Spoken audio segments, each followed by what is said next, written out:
S-12, a whirlwind of a weekend for the president. Why he and key members of his administration made this trip a whole lot more than just hitting the links and bringing people together in the wake of the workplace tragedy. How one man turned his personal story into helping others, not only in Illinois, but also in Parkland. And tonight, there's the look at our weather. Nice and warm, right? Will it stay that way for your work week? New details tonight. You're going to need to know. CBS 12 News starts now. And a very good Sunday evening to you. I'm Paul Mueller. Thank you for being here. As we come on the air this Sunday night, President Trump's 20th trip to Mar-a-Lago is not over yet. Having left Washington Friday just hours after declaring a national emergency and signing a funding bill averting yet another government shutdown, the president huddled with some top advisors this week in international issues front and center. CBS 12's Nyala Charles live tonight near Mar-a-Lago. And Nyala, certainly not a typical weekend for the president when he's in town. That's right, Paul. Not just golf. The White House confirming that the president met with his trade team to discuss renegotiating the trade deal with China. Now, some of those top aides even came here to Mar-a-Lago to talk with the president in person. So this trade deal is still a very important part of the president's agenda. This morning, the president took to Twitter bright and early, announcing progress in trade talks with China and more meetings on the way. This weekend, top aides from the administration came to Mar-a-Lago to discuss the deal. The president saying Friday he hopes to add Democrats to the talks as well. So what I'm thinking of doing is getting Chuck Schumer, getting Nancy Pelosi, having them bring 2 or 3 of their brilliant representatives, and we'll all go down together. By about 9:30 this morning, the president was back on the links at the Trump International Golf Club, where he stayed for 5 hours. Another item on the president's agenda, where he's going to get the money for his border wall after declaring a national emergency on Friday. Well, the president will have to make a decision where to get the money. Let's just say for a moment that he took some money out of the military construction budget. The wall may cost taxpayers even more than originally thought. Congress already approved $1.3 billion for new border fencing. Add that to the proposed executive actions, and the total comes to about $8 billion. That's about $3 billion more than the president originally requested. Democrats, even a few Republicans, are already on edge with Trump's decision. Congress is going to jealously defend our right to be the body that decides on federal spending and not let the president use this extreme measure as an end around our appropriations process. Next, the president is set to talk about Venezuela tomorrow at 4 p.m. at Florida International University. For now, reporting live near Mar-a-Lago, Nyala Charles, CBS 12 News. All right, Nyala, thank you so much. Now, the president, as Nyala just said, will head to FIU tomorrow to deliver a speech on the leadership crisis in Venezuela. Another politician focusing on Venezuela, that's Florida's junior Senator Marco Rubio. On his trip to the Colombian-Venezuelan border today, he toured facilities filled with humanitarian aid. Now, President Nicolas Maduro has blocked that aid in weeks past, saying his country is not full of, quote, beggars. Well, look, the aid is going to get through, and I think ultimately the question is whether it gets through in a way that he's cooperative with or in a way that he's not. But there's no way you're going to stand ultimately in the way of a people whose children are starving to death. Now, Rubio commended those working to send the humanitarian aid, also saying it's a, quote, crime against humanity that President Maduro wants to prevent the supplies from reaching his people. Now, we've just learned the president will not be departing from PBIA tomorrow. Instead, he and the First Lady are expected to fly out of Miami International. That's just before 6 o'clock. As the president makes his way from Palm Beach to Miami and then back to the nation's capital, we, of course, will push out the details straight to your iPhone right when it happens. We turn now to a traffic alert tonight. Some major ramp closures happening overnight in Boynton Beach this weekend that could affect your morning commute. Let's go ahead and get right to Traffic Jam Sam right now with a look at what you can expect. I-95 is getting a makeover in Boynton Beach, and starting tonight, the northbound entrance ramp to I-95 from Boynton Beach Boulevard will be shut down from 11:30 p.m. until 5 a.m. The southbound entrance ramp will also be shut down this week, but both will not be closed at the same time. You can work around this by taking Congress Avenue or US 1 to Woolbright Road or Gateway Boulevard. Plus, road closures still in place around Mar-a-Lago. I'll have everything you need to know know before you head out the door tomorrow on CBS 12 News This Morning, starting at 4:30 a.m. Sam, we will see you then. Thank you. And take a look at this. Seward police say a car hit an SUV, nearly cutting it in half. That car, you see right there, in a person's driveway. It spun around 180 degrees after getting hit. And look at this, and slammed right into a bedroom. The good news here, only minor injuries reported.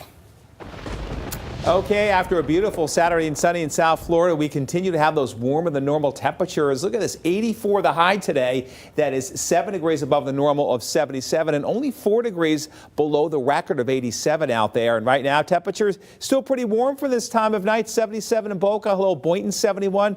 Lantana checking at 77 degrees right now. Treasure Coast 70s as well across the area and out there near Lake Okeechobee. You also have temperatures that are in the 70s in Okeechobee, but down to 69 there in Belle Glade. So out the door, that possibility of some patchy fog with warm lows from 65 to 70. The fog will be densest along the Treasure Coast with visibility perhaps below 2 miles in places. Jupiter to Boca, I don't think there'll be fog tomorrow morning. And then if you do get fog, it'll burn off by mid-morning. Big, powerful blocking high pressure ridge just to the southeast of Florida. How long that will stick around and how warm it will get this week when I come back with your 7-day forecast. Lots to talk about. Michael, thank you so much. We're learning new details tonight about the 5 victims in Friday's mass shooting at a warehouse in Illinois. As the community there tries to heal, devastated family and friends mourn the loss of the loved ones who went to work that day and never came home.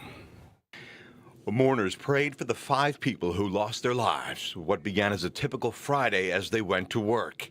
They gathered at the site of the shooting at the Henry Pratt Company, and that's where police say the shooter killed them in a room soon after he lost his job. Community members also walked to the police station to honor the 5 officers injured by the gunman, all but one released from the hospital. Their identities not known.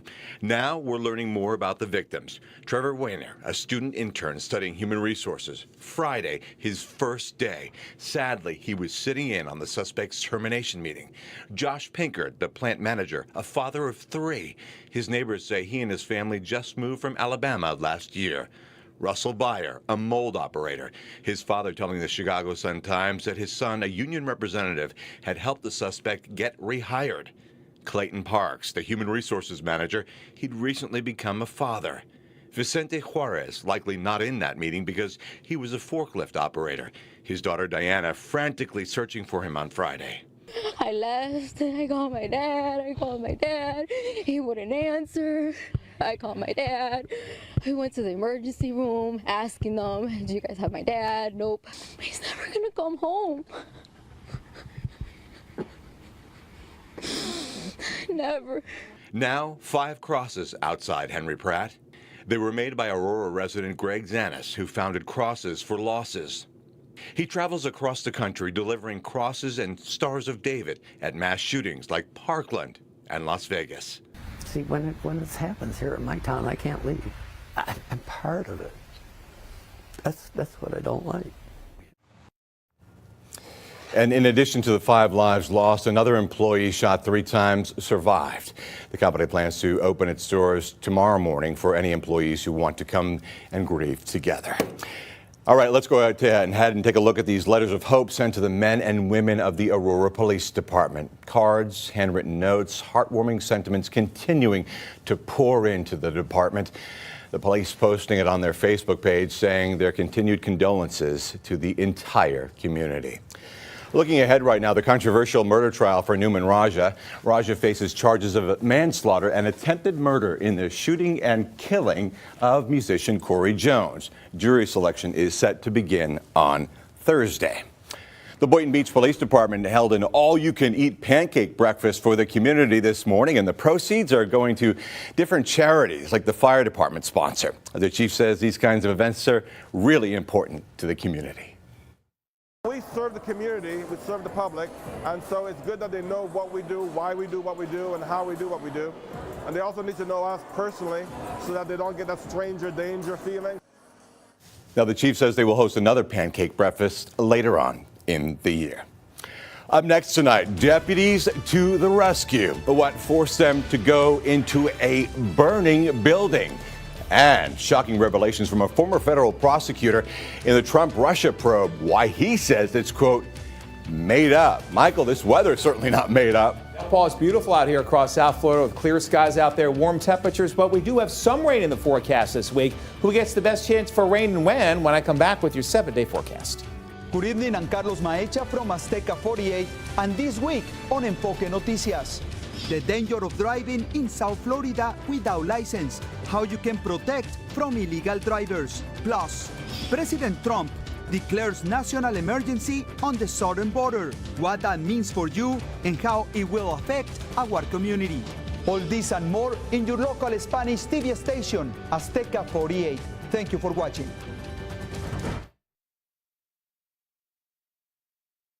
Back a look now at our Sky Team 12 drone shot of the day. Beautiful video always from West Palm Beach. CBS 12, the one to turn to. All right, take a look at this heart-stopping video from the Florida Panhandle. The Okaloosa County Sheriff's Office posting this body camera video there. You can see that they are rescuing a woman trapped, look at this, in a burning building. Now, 2 deputies treated for smoke inhalation. Deputies say the woman is homeless and doing okay. Tonight, the state fire marshal is taking this under investigation. Nearly 2 years ago, Special Counsel Robert Mueller was named to investigate whether President Trump broke the law by somehow conspiring with Russian President Vladimir Putin to win the presidency. Now, we still don't know the outcome of that, but we have now learned a lot about what some in our intelligence community have been up to. As Full Measure's Cheryl Atkinson reports tonight, some argue that's proving to be an equally important and chilling story. It's a story you'll see only on CBS 12. From Trump associate Roger Stone to former Trump lawyer Michael Cohen, the Trump-Russia probe has indicted or convicted 34 people so far.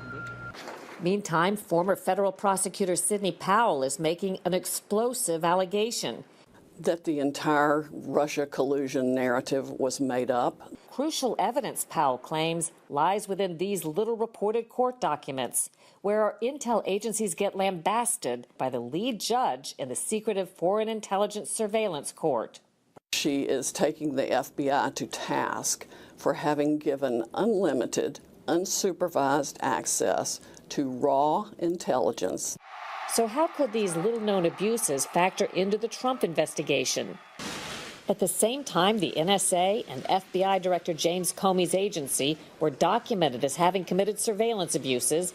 FBI agents were secretly spying on numerous Trump associates using spy tools meant to go after foreign terrorists and spies.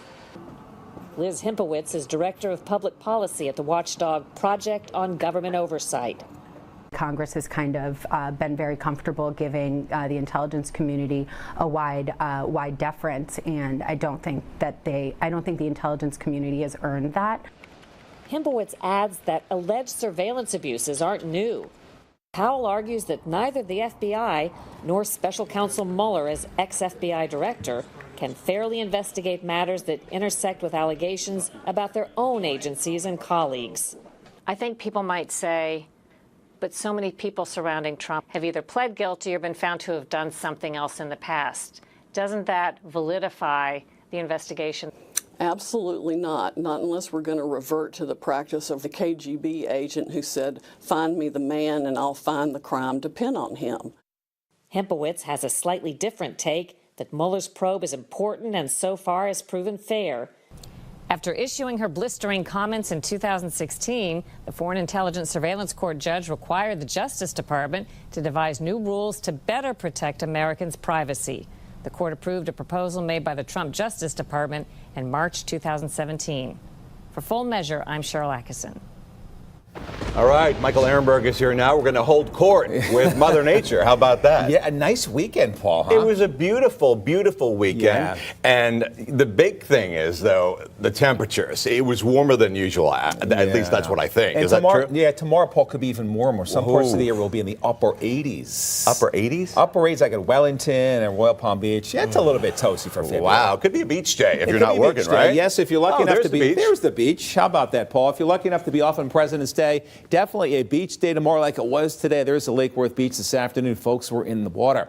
Powerful upper-level high-pressure ridge now centered over the upper-level Bahamas. This is blocking fronts from coming down our way, and all the air sinking underneath it is leading to lots of warmth along with the south-southeast wind flow. So we're looking at a warm morning out there. Low 70s Lake Worth to Boca, upper 60s and near 70 Belglade and Wellington. Your low in West Palm at 72. That could be near a record high minimum. 71 for Jupiter, 68 for Jupiter Farms. And Treasure Coast, your low temperatures will be in the rather warm mid-60s for this time of year. An almost full moon. I saw it when I went out to dinner this evening. You might want to check it out before you head to bed tonight. It's 95% full, setting a little bit after 6 o'clock in the morning. Hey, President's Day looking nice, but the thing is, I don't think it'll be as sunny as it was today. There'll be a little bit of moisture coming in, so partly sunny. Could turn rather cloudy in the afternoon, and don't be surprised if you get a little bit of a passing shower here or there. All in all, at the beach, looking good. A medium to low risk for rip currents. Waves and wind, not so much of a problem out there. So there's that shower possibility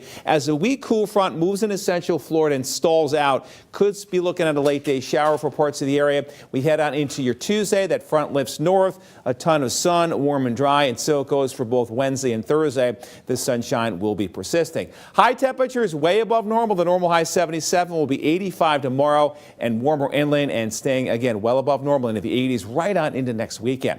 Winds are going to get gusty by Wednesday and Thursday out there. Could be gusting to the mid-20s. So tomorrow's and Tuesday's 2 to 3 foot seas will ramp up to 4 to 6 feet as we head on Wednesday and stay 3 to 5 feet Thursday. And the rip current risk will likely go high as we head on in the mid to late part of the week. So we're mainly clear tonight. Pleasant, patchy inland fog, average low 70. A little warmer coast, a little cooler inland. For your Monday President's Day, if you're off from work, good for you. Head to the beach, lounge by the pool. We're partly cloudy with, again, a chance for a passing afternoon shower. A warm high in the mid to upper 80s. 7-day forecast for your weekends always in view.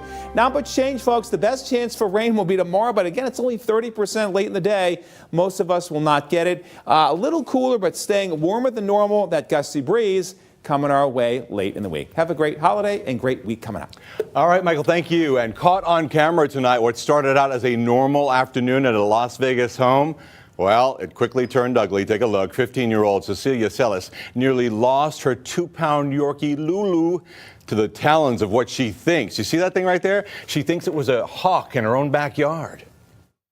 So I run out and I yell at the bird. I'm like, get off my dog, get off. I thought she was gonna like die or something because that's a big bird compared to her. Now, home surveillance video shows the teen swung at the bird 3 times with a pillow until it finally let go. Luckily, though, a vet said, Lulu, there she is. She's going to be doggone okay. Up next in sports tonight, it is a Super Bowl of NASCAR. Highlights from the Daytona 500 plus. Jupiter resident Justin Thomas has trouble on the back 9, but the question, was he able to get the win at the Genesis Open? Anna Logan takes us to Daytona and the links after the break. Way FM, proud partner of the CBS 12 News Network, the one to turn to.